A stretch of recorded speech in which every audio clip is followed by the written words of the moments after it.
Wait. Right here, okay? I want to talk about something super important. I've been seeing it a lot. Is wholesaling a scam? Okay, and I got my guy Jamel Gibbs, who's been doing real estate investing for over 20 years, and I just want to have a little conversation with you about it, okay? About the actual process of it, how you can actually print money doing it, but then also how to protect yourself and the things that you should be looking out for so you can keep everything squeaky clean. So let's get right into this.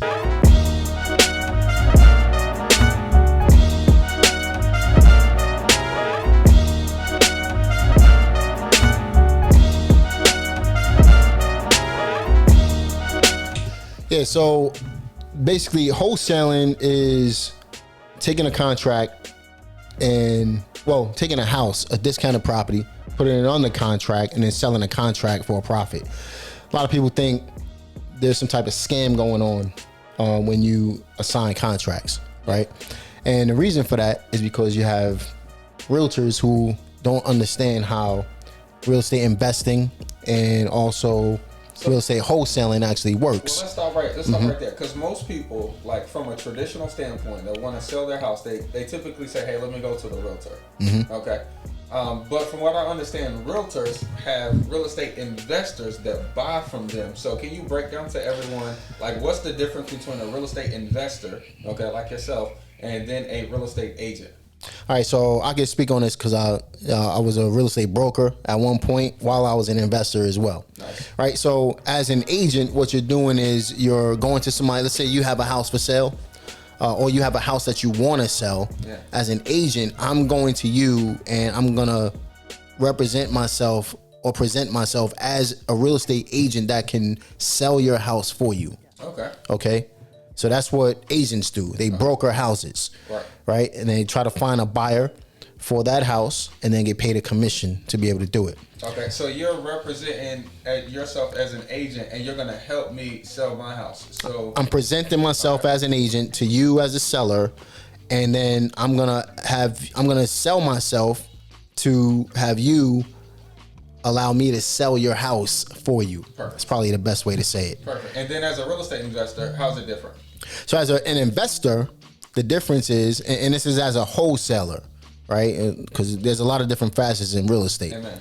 Right? So as a wholesaler, I'm coming to you as the buyer. See, an agent has to find the buyer. As a wholesaler, I'm coming to you as the buyer. Amen. I'm going to sign a contract with you the same way I would if an agent was to, represent you, and then I sign a contract with the agent. The difference is we're cutting the agent out, right? We're cutting the middleman out. I'm coming to you as the buyer. I'm going to sign an agreement with you.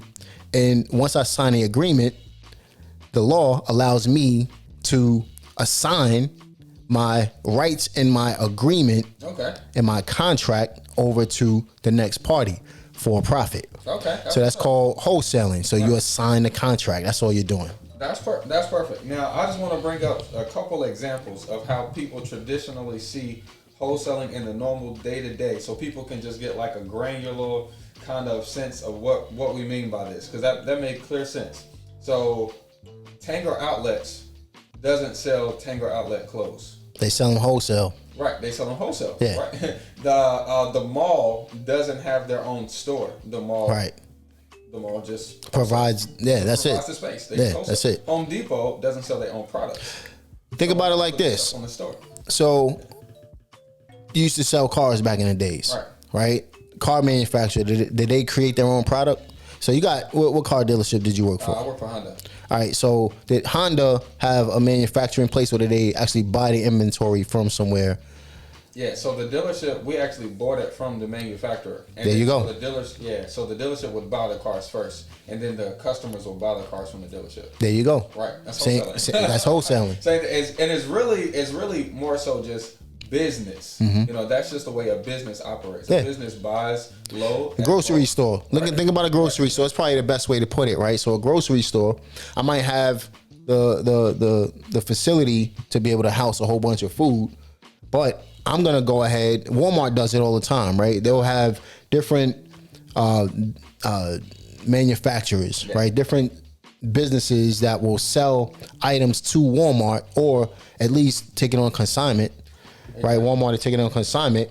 They'll they'll allow them to put their stuff on the shelves, and then Walmart will sell it and then keep the profit after they pre-negotiated a set price. So the negotiation, so that's a super important part here. So I want to make sure we get into this. So it sounds like the contract is what gives us interest in order for us to sell. Right. Okay. So what in our contract that we should be putting as wholesalers, as real estate investors, if our plan is to sign the contract, what should we be putting in our contract that could make this legally beneficial? And or sign. So put your name, your company name. I wouldn't recommend wholesaling under your personal name, but if you got to do it, you got to do it. You're just going to pay more in taxes. But you put your name or your company's name and or assigns. Now, there's multiple ways to wholesale, but the two most popular ways is to assign a contract and to do a double close. Now, if you double close, you basically eliminate all of the headaches that comes with assigning a contract and dealing with a seller. The seller will never see how much money you make. The seller will, it doesn't really matter at that point. So, because the reason why it doesn't matter is because the seller is going to get what they receive at the closing table. You're literally going to close the deal with cash, and then you'll sell it right away. So it's a double close. That's what you call it. But you got an assignment of contract and you got a double close. Two different ways to wholesale a deal. Two of 5 or 6 different ways that you can do it. Oh yeah. But it's been working real good just for me to buy it myself and then just power wash it and put it on the MLS and just waiting for it to sell. That's been working really well over the last 12 months for me. More so, what you call that? Hotel. Hotel, yep. Yeah, hotel, yep. Yeah, that's been working good. I Clean it up. Duplexes in High Point right now. Yep. I got 4 or 5 of them apart right now. Buy them. Put a little $1,000 into it. Yep. And resell them, man. Exactly. So if you guys want the real estate purchase agreement that I use, I'm gonna leave the link below to the website. Just go to thisismetakinaction.com. If you'll wait there for a second, you'll see a pop-up come up. You can just download my free purchase agreement, so that way you guys can start making offers and getting deals on the contract. Okay. In order for us to avoid like this seeming like a scammy, kind of thing, what can we say to the seller to actually, move this in the right direction so we can actually get to this process? I wouldn't even, first of all, I personally wouldn't even bring up anything that, I wouldn't raise any red flags when it comes to, if they're asking it's a scam or something like that. Give them an earnest money deposit. Nice. That's one way to just negate the whole thing. It wouldn't be a scam if I'm giving you money in exchange. Now, is earnest money necessary? No. You don't necessarily have to put down earnest money, but I think it shows good faith to the seller to show that you're serious.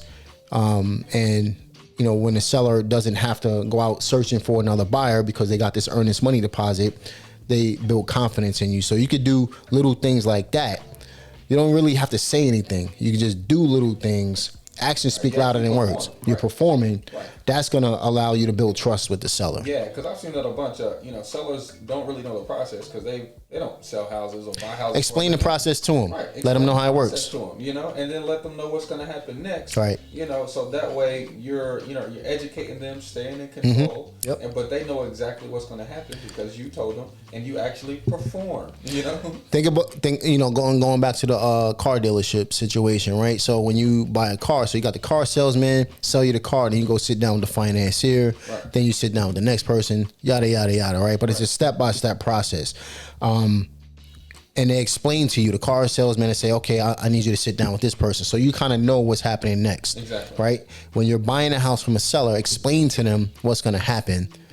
That builds trust, so they know what's going to happen. Give them the earnest money deposit. That builds even more trust. Right. And now you got them closed. Exactly. You know what I mean? Exactly. Now this is just a few ways that you guys can can actually do the business the right way, of actually making sure if somebody's having a conversation with you and saying, hey, is you doing what you're doing right or wrong, you can have the confidence now after hearing Jamel talk about this and go out and implement marketing for sellers, making offers consistently and getting them under contract, so that way you guys can make money in the real estate investing business in 2022. Really, that is our heart's desire for you to take this information, not just consume it, but to actually apply it to your life so you can make as much much money as you want during a 30-day period of time. And once again, remember, you don't need all 3 to do a deal. You just need 2 to do you. Peace, y'all.